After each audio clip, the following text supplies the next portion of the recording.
All right. So we're in here. I'm Shock Exchange, of course, and I have with me Mr. Mitchell. And this is Trump and the GE. The Supreme Court guts a lifeline for prisoners who claim wrongful convictions.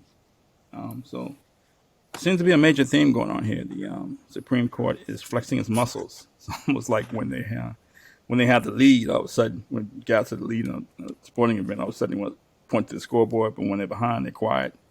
So the Supreme Court, the conservative wing of the Supreme Court has the lead now. They have a lot of firepower and they're flexing their muscles, and they're letting everybody know we're in charge now. Seems like, but as far as the economy is concerned, it's pretty much the same old, same old. I think it will be official in a couple of weeks. At the end of June, we'll know whether we are technically in a recession. Q1 GDP, the first report, GDP fell 1.4%. They readjusted it till it declined to like 1.5% after they had I guess, more official numbers or more data to show that Q1 fell 1.5%. If it falls to Q2, we are officially in a recession. And then it opens up a can of worms because will Biden continue, or will the Fed continue with their rate hikes? Will Biden adjust some of his policies and some of the rhetoric? I think as long as we're not technically in a recession effect, we'll likely keep hiking rates. We know they're going to probably hike another 50 basis points probably shortly, but after GDP falls in Q2, which I think it will. We'll see if they change their stance. They keep talking about whether we can have a hard landing or a soft landing. I don't think you can land this plane.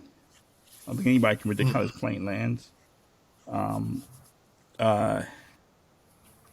They've been hiking rates to tamp down inflation, but I don't think they can really do much about it. The PCE, the personal consumption expenditures, grew 6% in January, 6.3% in February, 6.6% in March, and 6.3% in April. And they've always wanted to grow at 2% throughout.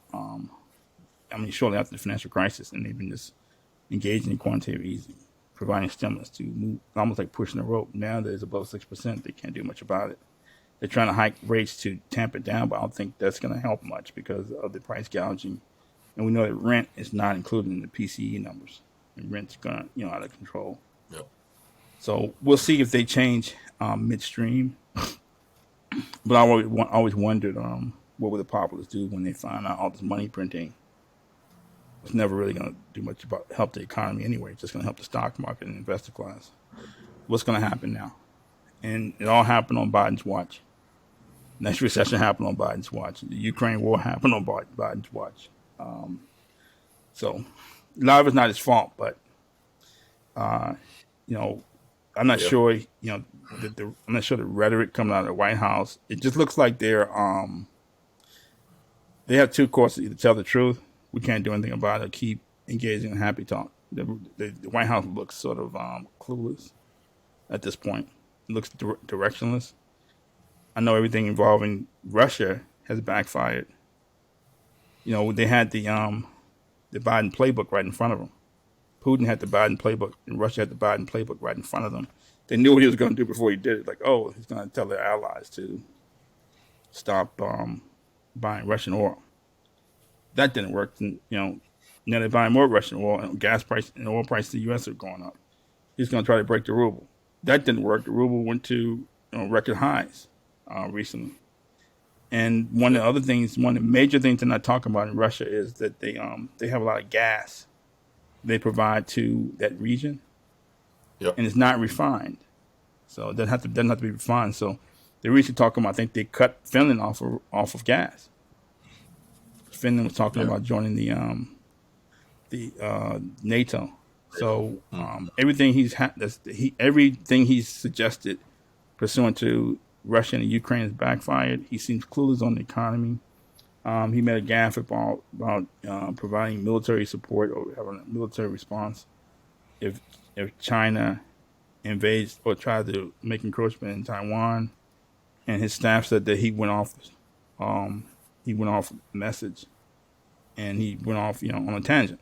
So the White House looks pretty clueless, and they can either tell the public the truth that They can't do much about the economy, but they can help spike the stock market. And there's going to be a recession regardless of what they do. So it's going to be interesting the next couple of weeks when people realize that all this money printing after the decade hasn't really helped much. Hasn't helped the populace, but it has helped people who own assets. So I think that's my take on the economy.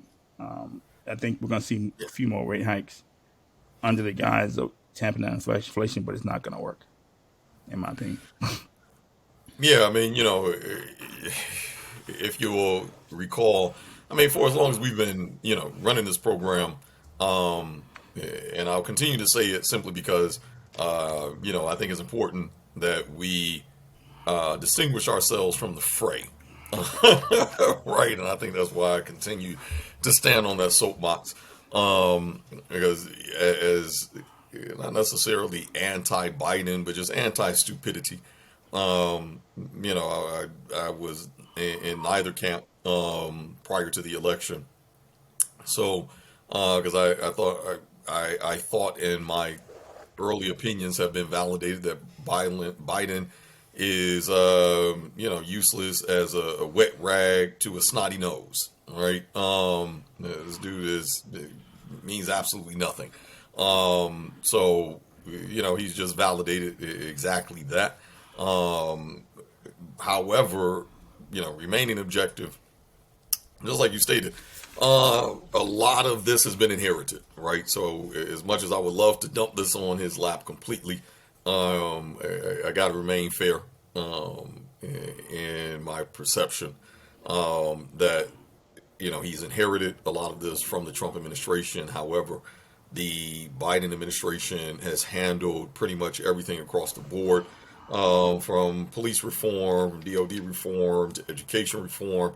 Pretty much everything that he failed to give a response to during the debates and elections, and his only response was get Trump. We got to get Trump out of office. So I can't even say that he made any promises. In other words, if you make no promises, then you can't break any promises.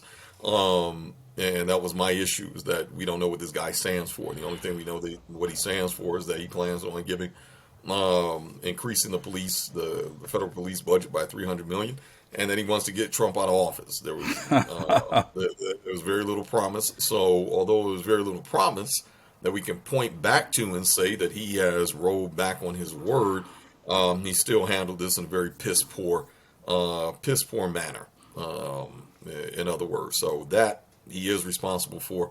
But all in all, I think the question of the population, unless there's going to be another Occupy Wall Street, which again, that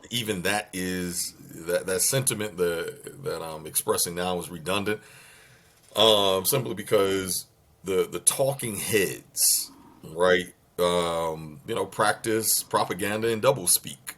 For example, the thing that we have been saying, certainly that I've been saying, even in my own practice, and with my clients, etc., for over the last 6 years, that the thing we're experiencing now, we saw coming then. We were felt like we were the only ones talking about it, because everybody, was partying hard. Valuations were high. It seemed like, you could throw a dart in the market and hit a winner. Nothing could go wrong. You had Kathy Wood talking about championing the global markets, finding these companies that are prepped for the future.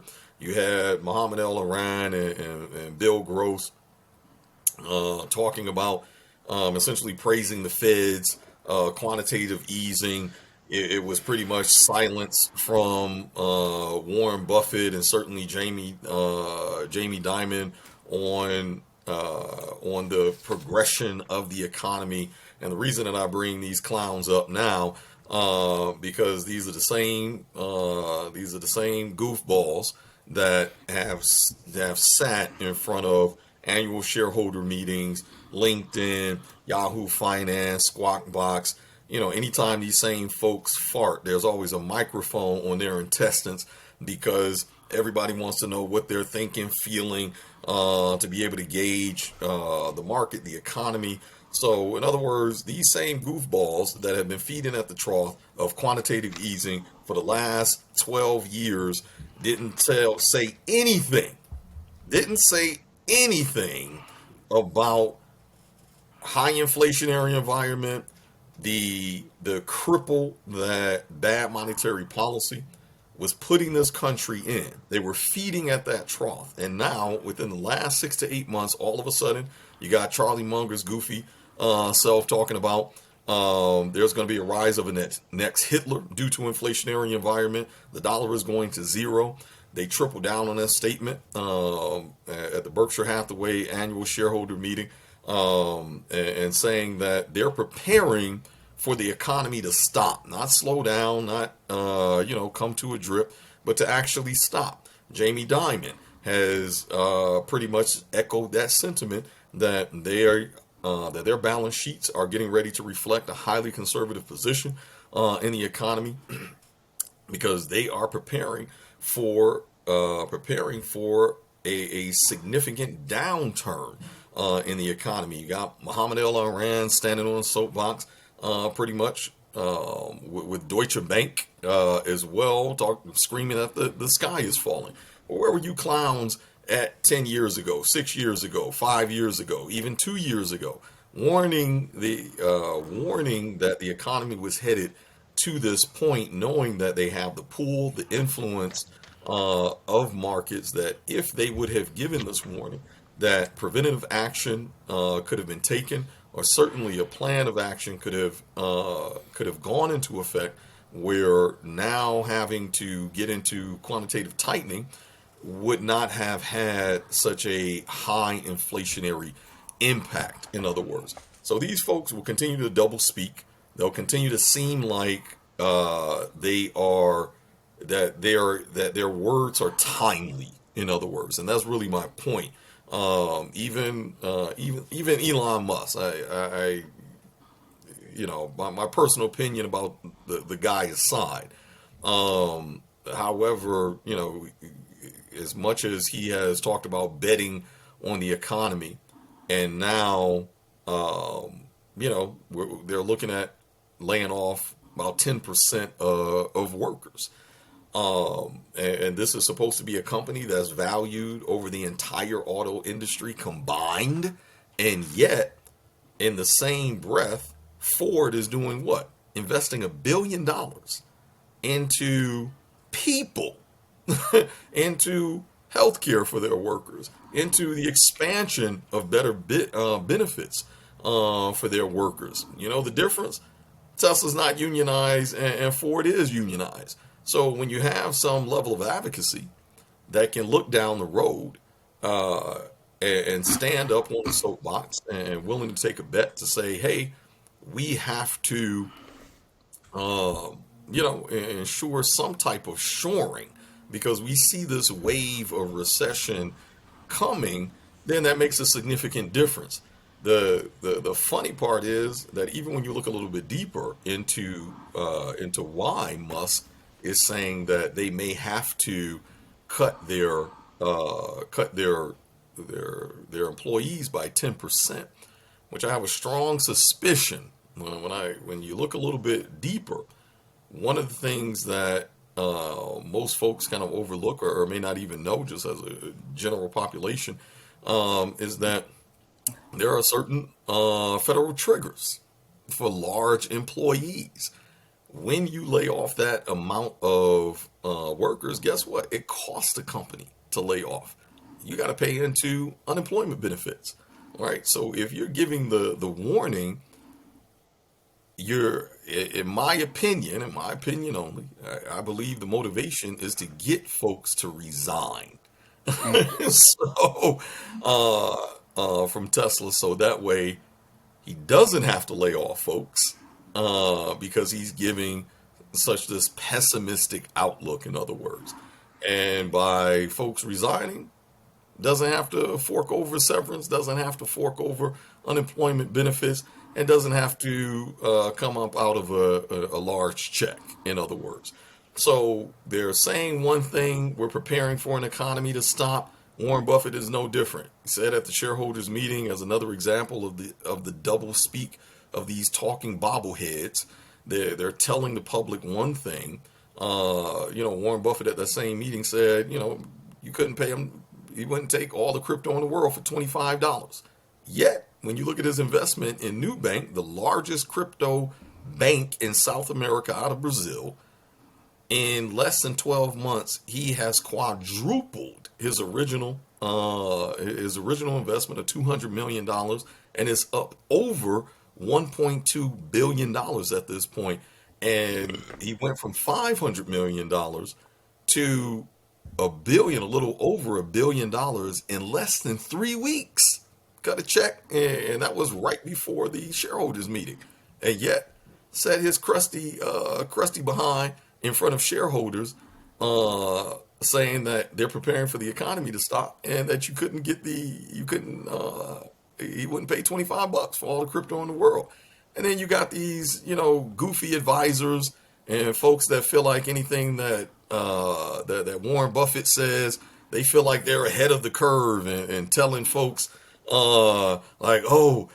were at the shareholders meeting and just being a puppet and a parrot to Buffett and Munger, and largely missing the distinction between what they're telling you and what they're actually doing. So in other words, that same approach is going to assuage the public. As long as we continue to put these same bobblehead idiots on pedestals and continue to look to them for economic guidance, for market movements, then you will never get to the point of ever being able to speak from your own thoughts, from your own opinions, and realizing that their interests are not your interests. If you're not in the investor class, you can wrap it up. The chances of you jumping into the billionaire class, so you're holding on to some false hope that, if you follow Musk, if you follow Buffett, if you follow Jamie Dimon's same path, then maybe it'll work for you. Yeah, you can wrap that on up. Like, it ain't happening. Prepare for the same recession that we've been talking about for the last 4 to 6 years. Winter is not coming; it's here. Right, It's here. right, Just in California, I think gas is hit $8 a gallon. No amount of financial literacy is solving that. I think there was an alderwoman out of Chicago, and I'll land there. Alderwoman out of Chicago that she put on social media the letter that she got. She first applied for affordable housing in 1993. 1993, got a response in 2004, I believe, 2002 or 2004, something like that, that her son, who at that point was 18, out of the house, that because she had a child, that I think the child did not qualify her for the square footage she was looking for. So she just got a letter in 2022 from the original 1993 search for affordable housing that they found her some affordable housing. 29 years later. There's no amount of financial literacy that's going to fix that. There's no amount of black capitalism alone that's going to fix that. These are institutional issues, and in other words, if we continue to follow these talking bobbleheads, we are going to continue to miss the institutional actions, such as the Supreme Court taking broad implications into the way we engage with our communities, with our economy, with the opportunities that we have currently, and what should be opportunities for the future. So yeah, I guess that's my 2 cents and my rant on the on the economy. yeah, but I think you hit on a major point that a lot of these people are trying to take the mantle that we warned you. So you have Jamie Dimon talking about hurricane coming. Lloyd Right. Blankfein talking about a recession. Right. Elon Musk talking about laying off 10% of the workforce. Tesla doesn't make money, so if he announces that the company could be struggling, maybe some of those employees will leave and go work for Ford or go work for another auto company. Right. Like you said, he didn't have to have a what they call messenger or something. I forgot how the French call it. But a lot of Mm. countries you can't have a mass layoffs. Right. They don't Right. allow Right. it, and so you're gonna have more of these warnings from the so-called talking heads. They try to say they warned you, Exactly. but as soon as this quantitative easing ends, it's gonna be a recession, Oh yeah. and so it's irrevocable. So the other thing, let's see, the other thing you mentioned was that yeah, so you see like the stock market, you see like a lot of the these darlings like Moderna, Novavax, these companies that are crashing to the ground. So you just can't pick a dart and buy stocks and have them rise anymore. The market's still manipulated, still crowded trades on the short side or long side, but some of these media darlings just aren't rising as they once did. And then you see a lot of tech stocks having trouble facing major headwinds, which is hurting Kathy Wood.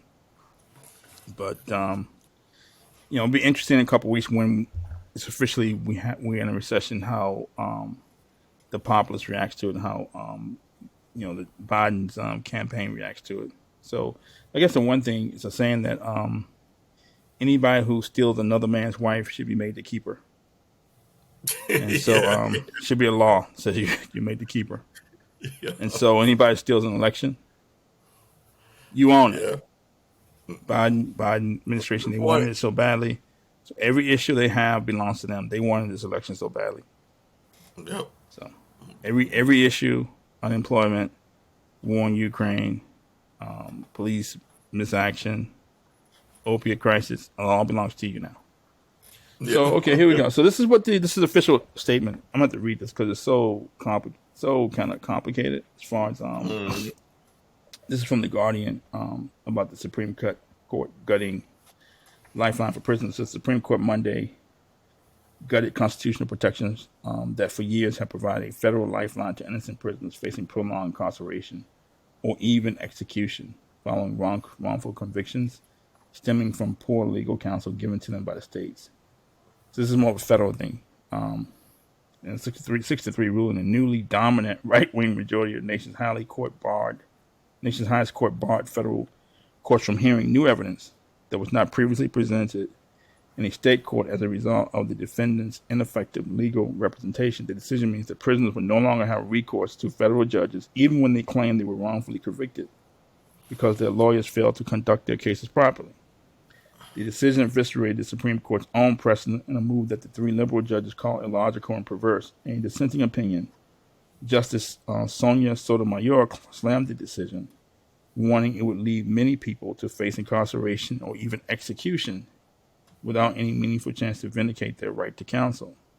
The ruling in Shin versus Ramirez was written by Clarence Thomas, the right-wing justice who has come to the fore as a result of the court's sharp shift to the right following Donald Trump's three appointments. He was supported by all five other conservative justices, including John Roberts.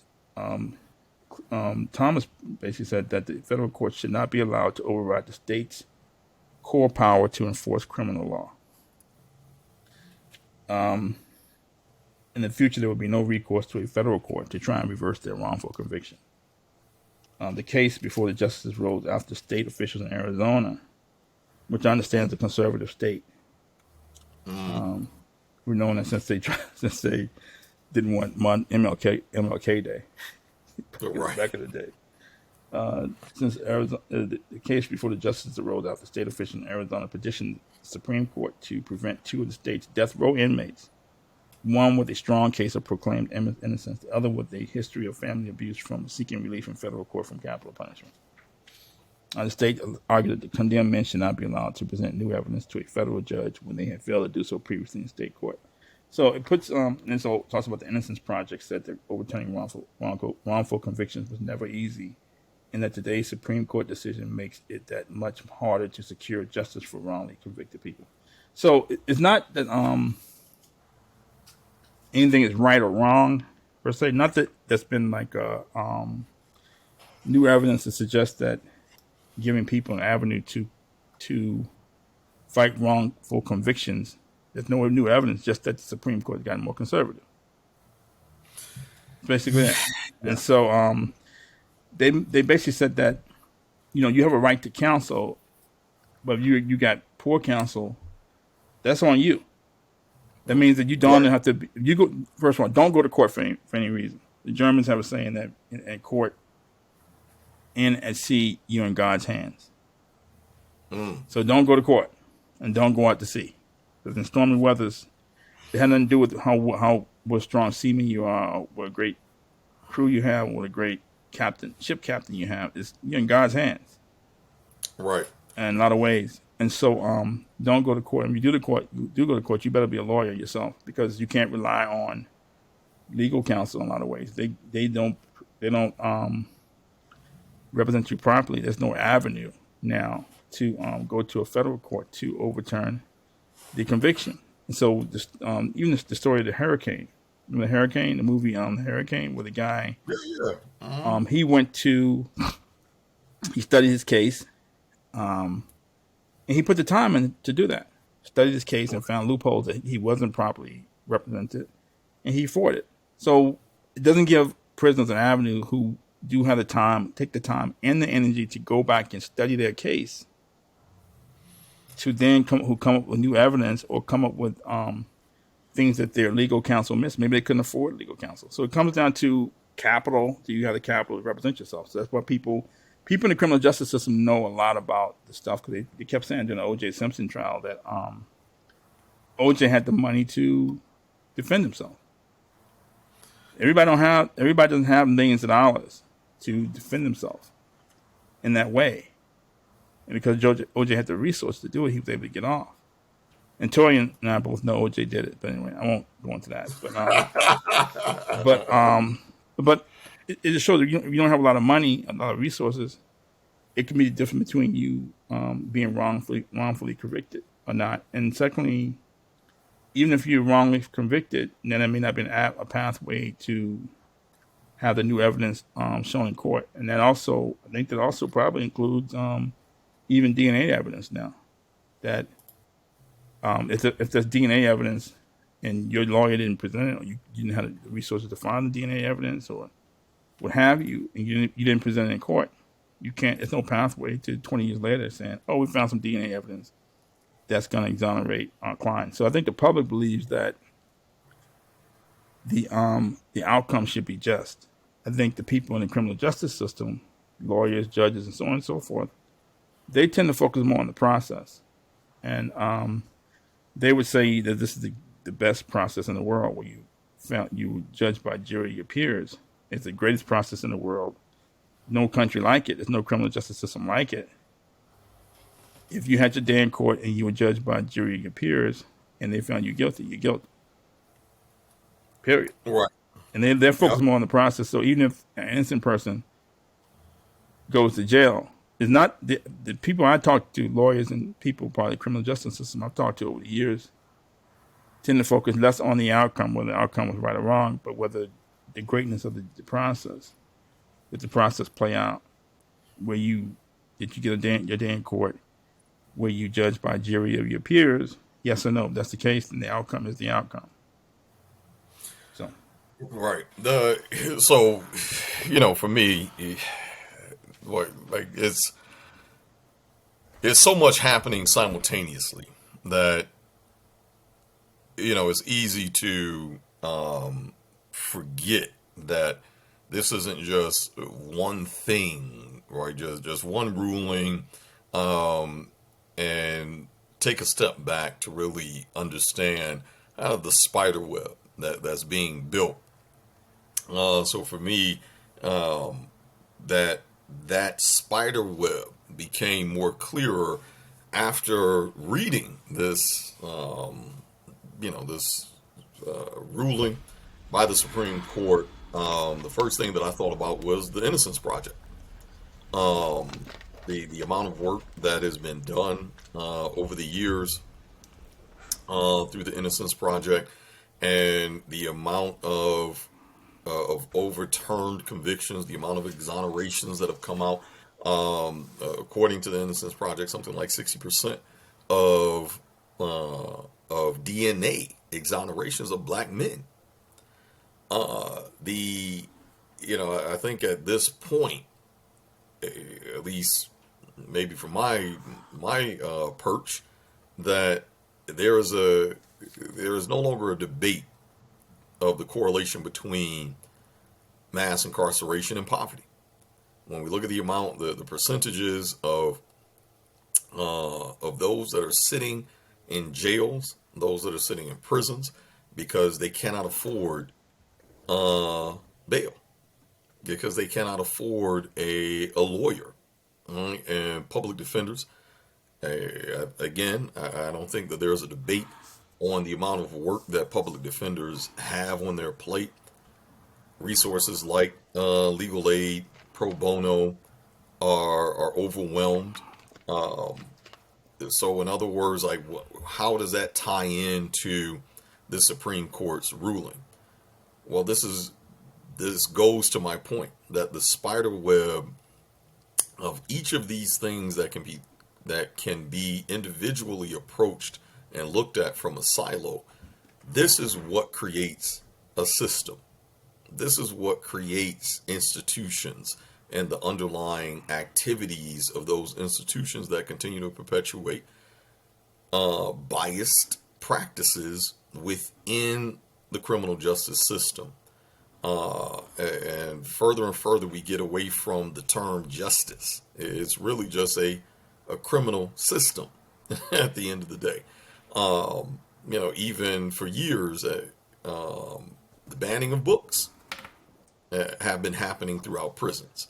The scenario that you described with Hurricane, there have been a number of notable prisoners that went to prison, especially after the 60s, when you looked at the rise of riots due to the assassination of Martin Luther King, that set off a ripple effect. So although the Civil Rights Act of 1964 and 1965 passed, there were still high practices beyond the tensions and emotions. At the end of the day, Jim Crow was still alive and well in practice. And the reason that we have to bring that up, because even, when you look at those that were incarcerated during the late 60s, early 70s, there are a number of notable individuals that were able to take that time using prison law libraries to study their cases, to get degrees, to better themselves, and to be their own lawyers, and to argue against the failure that the counsel that they had. And 9 out of 10 times, and that's not even an exaggeration statistically, 9 out of 10 times, the lawyer that they had was either a public defender, pro bono lawyer, but in other words, a lawyer that their money could buy them, and their money was very little, because the majority of those that were exonerated and overturned were due to the fact that they couldn't even get out of jail because they couldn't pay bail. Yeah, the other thing is I think my impression of the legal system, like, this case law is built up over centuries of cases. Correct. So it's always a scenario you can't predict. So my impression of this legal system is that it's kind of a living, breathing type of thing. It's always improving and always, you know what I'm saying, other angles we don't see. Right. The people who have the most incentive to improve the system are the people who've been incarcerated. And say, look, let me go back and that person has more energy and more incentive than anybody else. Even though you're gonna pay the salary of the attorney, this person has been incarcerated has the most incentive to go back and look at his case and say, in all the angles, and say what was missed. I think that helps improve the legal system. 100%. I mean, it is I would say over the last decade, we've really seen some significant headway. Use New York as an example. The criminal justice initiatives, the criminal justice reform initiatives, through a number of coalitions, alliances that were pushing for the closing of Rikers Island, for example, pushing for laws removing the ability to discriminate against formerly incarcerated individuals with incarcerated histories. So, in other words, looking at them as an overlooked and untapped talent resource in this country. You have organizations like 70 Million, which unfortunately I think that literally just had to shutter their doors due to funding or lack of funding thereof. But you have a number of organizations that have been pushing and have been seeing some headway within the last decade. That the reforms of removing the ability to discriminate from the employment pool for those that have been formerly incarcerated and giving them the ability to enter into the workforce on the same playing field as those that have never had any interactions with the criminal justice system, including even what just passed with the Trump administration, the second act, and then now SBA even offering loans to those with interactions with the criminal justice system, like histories of interactions with the criminal justice system, where previously, if you had a criminal history, regardless of what the conviction was for, right? If it was deemed a felony, regardless of the distinction of that felony, meaning a murderer versus someone that has committed grand theft or grand larceny, there was no distinction in the eyes of lenders, in other words. So SBA has been under a mandate to remove that and allow those individuals to, in other words, participate in the economy to help to better their lives. So there have been some significant headway over the last decade. And this ruling just steps on, it feels like it's a knee to the neck of the progress that I've watched, have even participated in. That's a demographic that I work with, mentor with, especially when it comes to entrepreneurship. And it feels like a knee to the neck for what has been happening over the last 10 years. Because a lot of these individuals, if it were not for the ability to appeal to the federal courts, they would not be getting second chances. And we're talking about individuals that have been behind bars for 10, 20, 30 years. I forget an individual, and I won't say his name, but individual that I met sat behind bars for 42 years. 42 years of his life, and he was innocent. Found innocent. 42 years of his life. Met this gentleman in his 60s. I believe he was in his mid 60s. Which means he only went in at 20. He was a 20-year-old. So he spent more time behind bars in the entirety of his life of freedom. How do you get that back? And if it wasn't for the avenues to appeal to federal courts, because what 20-year-old has $1 million plus to to afford the equivalent of a Johnny Cochran. Because Right. that's what we're really talking about here. Right. That the cost of getting justice in this country is so high. It is a money game. It is not about whether you are innocent. It's not even about whether you are guilty. It is about, can you afford the process to evidence that you are innocent? Right.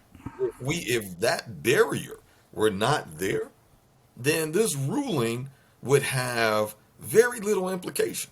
But Right. because Exactly. we understand that clear connection between mass incarceration and poverty, the fact that prisons have systematically been taking away the opportunities to workforce, to educate oneself. No longer can you get a college degree or an advanced degree in prison.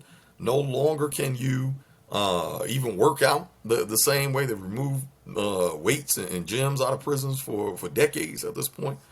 No So longer, they move them. They move them out of prisons. You're saying? yeah, yeah. Oh. Uh, So you gotta be fat and out of shape. Yeah, exactly. Look at the food, the quality of the food in prison. This is not, like, in other words, when you look at this in totality, this ruling has a detrimental impact throughout our entire prison system. The U.S. already has the Right. highest prison population on the planet. Out of every Right. country on planet Earth, the U.S. has the highest prison population, and it's not even close. Like, that's the thing. Right. We have a population the size of entire cities. Some island nations don't even have the population that the U.S. has just in prison alone. Right. This is big business for the U.S. Right. So from my lens, this is a nail in the coffin, that we're going to see a lot of folks lose out on the opportunity to argue their case due to their inability to afford counsel. And just like you Exactly. stated, at this point, it puts the demand on the I don't even want to say the guilty, but it puts a demand on the accused that you have to have the resources to even enter into a courtroom now. You know that Right. saying, Exactly. I'd rather be judged by 12 than carried by 6. Right. Well, we just reduced the distance between those two things, I got you. because I'm not Got you.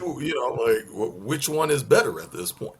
Exactly. Because the idea is that being judged by 12, at least you have a chance. Right. Right. But Right. now And, even the chance of appeal has been completely yanked right. on a federal level. That's an So, important point, because what you do is, let's say, for instance, they never really talk about just the cost of court.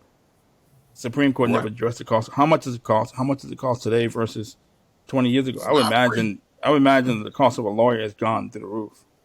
And you can remove the cost. It's perverse, but you can actually remove the cost if you, let's say, if you're incarcerated and you have access to a law library and you have 2 or 3 years to study your case, right? Yep. You couldn't afford to pay a lawyer to work on your case every day for 2 years. You know what I'm And you saying? know what? I literally, because I thought that was such a good point. According, because I remember actually reading that some years ago, and I actually just found the article. Is Washington Post. The prices win at the Supreme Court? No, it has a price. So according to the Washington Post, the average cost of winning a victory at the Supreme Court, $1.1 million, and this is in 2011. Right. Right. So we If you gotta add inflation so if to you the cost of right so that if you win. so if you've been incarcerated, you can spend a year or two on your case, and you can get it to the Supreme Court. That's the value Yep. of you spending every day in the law library, looking at every angle. But you're the only one who has a passion. You only want to have that type of passion. But the person representing Right. you doesn't have the same mistake. that person is going home to his or her family at night. You may not. You feel what I'm saying? Yeah. So the cost hasn't been added. We also know it's going to affect black people the most, because black people are going to be the ones most is going to get how likely going to be jerked around by a jury, likely going to be in court for something. And so we know that the people who possibly been wrongly convicted are mostly African Americans. System set up that way. When you look at the DNA evidence, the fact that the new technology has allowed a lot of people to come out of jail because they were wrongfully convicted. It shows it points. I'm not saying anybody in the system was wrong. Just that we have new technology now. The other thing is that my impression is that a lot of these cases are locking people up for being knuckleheads. Let's say this a serious crime has occurred, and John Doe may have done that crime, but John Doe's always in the system doing something, petty crimes. And when you have pressure for a DA or pressure for a court to convict somebody of a crime that there's a public outcry for, they're gonna convict somebody, and that seems to be what we're seeing. Somebody's being convicted. But the public wants somebody locked up for this. So a lot of times they're locking somebody up who may be a criminal but may not have done that crime. I think you see a lot of that as well. Let's see what else. It also, I think my impression that being able to go to the law library and be able to have your case reviewed again can in some ways be a stopgap for the poor public policy of this mass incarceration.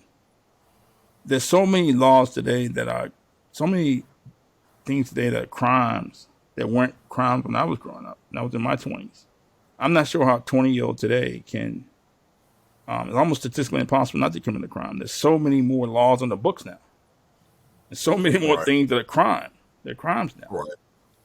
And you have politicians continually who get their sort of bona fides by being tough on crime. And you have the black politicians who don't do anything about it because, they want to seem as tough on crime too, but a lot of these new crimes are going to affect their constituents, which happen to be black. So it's leading to mass incarceration. I think being able to go to the law library and revisit your case has provided a stopgap to this what I call poor public policy, and there may not be a stopgap there anymore. And then, ultimately, now we have Roe versus Wade being overturned. Now we have this being overturned. What next? So the conservative wing of the Supreme Court is flexing its muscles. I'm not sure this is being talked about enough.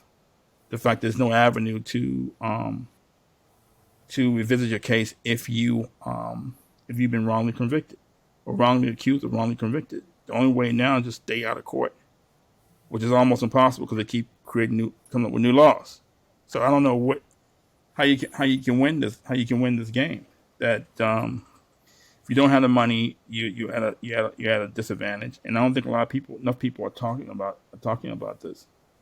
That other thing I'm trying to figure out, if new DNA evidence comes out, would that help? So I mean, it's a good question. It seems like it's going to have to happen under the state's the state's purview. Largely federal court is saying we're out of it. Anything that you do is going to have to be at a state level. So if you if you exhaust the possibilities at the state level, it's a wrap. So if DNA exists, but for whatever reason, either A, you can't afford the lawyer who is going to go through the hoops to get the DNA evidence, to point out the obfuscation that often happens on a police level, on a DA level, that's blocking said evidence to the lawyer's access, then you're SOL. Right. And politically, let's say you're a judge, right, and you convict John Doe, right, and I'm a judge at state level. Am I gonna go? And really, am I politically? We're friends. I know you. Am I Right, really going to right, go over your case and overturn it? right. Come on, It let's be has to be realistic. something extremely compelling that it has to be so egregious that that forces one's hand, right? Where it's going to now turn on you as the appellate court judge, Right, right? right. There's, and let's be the other thing too. Let's be very clear that even the courts are funded on fees. Officers are funded on fees. DAs are funded on fees. So we are paying for the same system that is now saying it's going to shut the doors to an avenue that if you have had incompetent representation simply because you A were either too poor to afford the expensive lawyer, and then B, there's no certainty that just because your lawyer is $800 an hour, that your lawyer is going to have the highest degree of competency. There are a lot of folks still sitting in jail that have paid six, seven, up to $1,200 an hour for a lawyer, and still Wow. got convicted. So it's How not many as hours? if How many hours can you afford? How many hours can you afford that rate? right, Maybe right. a week, 2 weeks? Like, listen, let's call it what it is, right? The lawyer is the will continue to lawyer whether you get convicted or not. It is up to you as the accused party to put yourself in the best situation to defend oneself because you are the one that have to deal with the consequences, not the lawyer. They've cashed the check and then they keep it Right, moving, right? right, So, in other words, there's no guarantee there. The responsibility and the fiduciary obligation is still on the accused. So, but this just heavily penalizes those that are that are poor, or I don't even want to say poor because poor I in understand. this regard, Everything's relative. Everything's relative. no, $1,200 an hour. There are a lot of people who are right, going to be poor. right, exactly. If you weren't poor, you will be poor after. You will be poor And now, so they right? may, a lot of these lawyers may not be good at representing in court, but they definitely have a best in class billing system. Correct, correct, They correct. never, they never get the bill wrong. That's correct. You better believe they ain't that they're not using QuickBooks. You better believe to collect their fees, and that's what it is. So even if you're making $250,000 a year, which you're far from the federal poverty line, you don't have to be below the federal poverty line. So even the way that we frame this conversation on a national level is a misnomer because it's targeted just to those that are near, at, or below the federal poverty line. However, you don't have to be at, near, or below the federal poverty line to, just like you stated, to not be in a position to afford an $800 an hour lawyer, Right, right? right, and So, right. So and that's you almost have right. to be as conservative as as Clarence Thomas. And when you're on the street, you have to basically almost avoid people. You want to Pretty make much sure you do not go to court for any reason. right. And anybody who you're around who likes to go to court, you have to avoid those people who like to Pretty keep much, like to keep the drama going, like to keep static going. You have to stay out of situations. That's the only way you can. that's it. It's the only way you can beat this game. If you and sometimes drama still finds you. Um, That's so it. we're running up on the hour. So one last parting shot, Mr. Mitchell. Yeah, I mean, I think you just kind of hit the nail on the head. Honestly, I don't know what the solve is. Here, I think like most problem solvers, you come across something that isn't right. The first thought is, how do we fix this? All right, and I don't know what the solve is here to either overturn a Supreme Court ruling. But the other thing, pretty much as you stated, becomes an avoidance strategy, right? A harm reduction strategy. How do I avoid being in situations that may cause me to be in front of a judge, in front of a DA, in front of a police officer? And for black people, unfortunately, breathing. It's Right, breathing right, is an issue. right. Whether you're in your own garage with the door closed, um, can you still have run-ins with police? Absolutely. Whether you're simply a passenger to someone else driving, you can still get killed in front of your children. Whether you're simply in your own backyard, you can still have with police and with the criminal justice system. Being in your own house, hanging out with your own nephew, you can still have run-ins with the criminal justice system. Doing the right thing, just going to school, going to work, coming home from work, going to bed, and not realizing that that's your last time going to bed because you got police on a no-knock warrant firing rounds into your home, which is the wrong home, by the way, and end up getting murdered by the criminal justice system. Right, So, right, in other words, this country has proven time and time again that there is very little avenue for black folks to avoid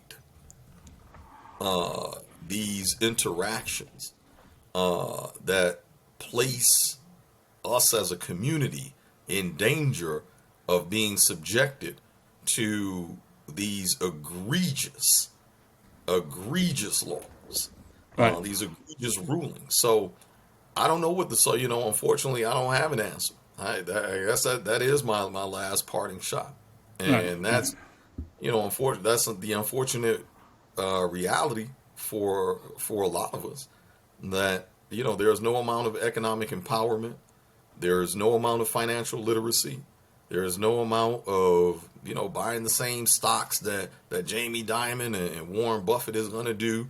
There's no amount of affiliate marketing. There's no amount of any of these side hustles, gig economy, get the bag, get your money up, that is going to absolve us as a collective, from this institutional system that continues to display its bias. The law doesn't have to call us niggers in plain black and white in order for it to be racist. right, And right. that's where the obfuscation and a lot of the sweeping under the rug comes from, and what it feels. Oh, they didn't point a finger and call you a jigaboo directly, but it doesn't matter what they call you if they have the power to cut off socioeconomic mobility. Right. That's Okay. like Kwame Ture said: if a white man, if a white man wants to lynch me, that's his problem. If that man has the power to lynch me, that's my problem. And Right. that's what Right. we're talking about here. Right. And right. That's a good point because while the populace, been fed gossip and entertainment, you see all these encroachments or microaggressions, as people call it, where I think one of the first policies Biden either introduced or talked about introducing was allowing police to search your home without a search warrant. Yep. So Yep. all these encroachments. Now you have no knock warrants. You have politicians creating pathways for people um, to go to jail and creating new laws, which is only going to affect African Americans. Now you have the court system saying there's no stopgap. Even if you were wrongfully convicted, you can't do much about it. Yep. So it seems like blacks will have to almost hit rock bottom before they can do something. And you can't do anything about the Supreme Court now. These people have lifetime appointments. Appointments. Yep. And I was always afraid that we're gonna see a more conservative judge, more conservative Supreme Court during the Obama administration, which may sound counterintuitive, but if you don't do anything that's going to benefit the populace, and you create a pathway that's going to create a populist movement, and you get Donald Trump in here, he's going to elect conservative judges, and now we're here.